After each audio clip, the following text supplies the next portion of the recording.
আজকে তোমার রেসিপি কি আম্মু? কি দিয়ে খাচ্ছ? এই যে চেপা শুটকির ভর্তা, এই যে কাঁচামরিচ দিয়ে বানাইছি। চেপা শুটকির ভর্তা খুবই ঘ্রাণ, আর হচ্ছে পোয়া মাছ বরবটি দিয়ে রান্না। আমরা এখনো খাই নাই কিন্তু।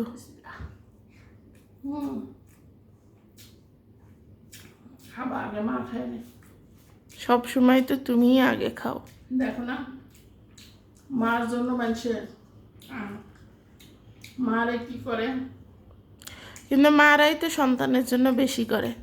সন্তান আর কি বা করে? তুমি তো কিছুই করতেছো না। তাই হুম। সবাই তো আমার বলে আমি খাওয়া ছাড়া কিছু বুঝি না। ঠিক। গতকাল বিয়ে বাড়িতে যেয়ে যে কি পরিমাণ খাইলা, খালি খাইলাই। বিয়ে বাড়ি অত মাসের সামনে খাওয়া যায়? হ্যাঁ, ভিডিওগুলো যখন দিয়ে দিব তখন দেখবে অডিয়েন্স কি যে পরিমাণ মাংস খাইছো তুমি। কি খাও? কি কও মানে? কখন? অনেকগুলা মাংস খাইছো। কালকে দেখা গেছে। হুম। বিয়ে বাড়িতে লোকজন খালি তোমার দেখেই তাকাইছিল, তোমার খাওয়া দেখে। যে না, আমি সুন্দর তাই দেখে দেখাইছিল। জি না, তোমার খাওয়া দেখে তাকাইছিল। খাওয়া দেখে দেখাইছিল। মাইয়ারে কি যে কয়, হুম। বুঝে না রে, পাবলিক বুঝে না। বুঝে না কিসের জন্য? ননদ কইছে না আমি তাদের অনেক পছন্দের বউ। ননদ তো বলছে তোমারে পাম দেওয়ার জন্য। ও মা, পাম দিছে নি? হ্যাঁ, পামই তো দিছে। তাই? হ্যাঁ। চিরা মস্কা। একদিন বাবারে জিজ্ঞেস করে ভিডিও বানাবা যে তোমারে দেখতে কেমন লাগে, সেই আসল কথাটা বলবে। তাই? হুম। এখন আর ভালো বলবে না, এখন বলবে যে বৌদি।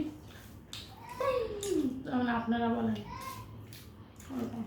না, তুমি আমার বাবার কাছে সব সময় সুন্দর। তাই? হুম। স্বীকার করো। হুম। এই তো বুঝতে পারছো বিষয়টা।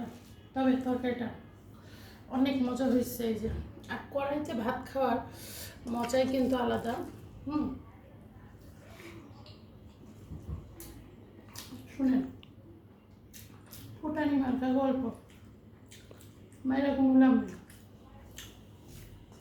আমরা যখন একটু বেশি ভদ্রভাবে খাই, প্লেটে খুব সুন্দর করে খাই, কিন্তু কড়াইতে একটু তরকারি আছে, একটু ভাত গরম গরম ওর ভিতরে দিয়ে মা খায়, দুই লোক মা খাইলে এটা একটা মজাই আলাদা। ছোটোবেলায় অনেক খেয়েছিলাম, তাই এখনো খাই। তো যাই হোক, আমার খাবারের ভিডিও অনেকে খুব পছন্দ করে, মূলত তাদের জন্যই ভিডিও বানাই। আর যাদের ভালো লাগে না তারা একটু সামনের দিকে ধাক্কা মেরে দিবেন। সবাই ভালো থাকবেন, সুস্থ থাকবেন। আল্লাহ হাফেজ।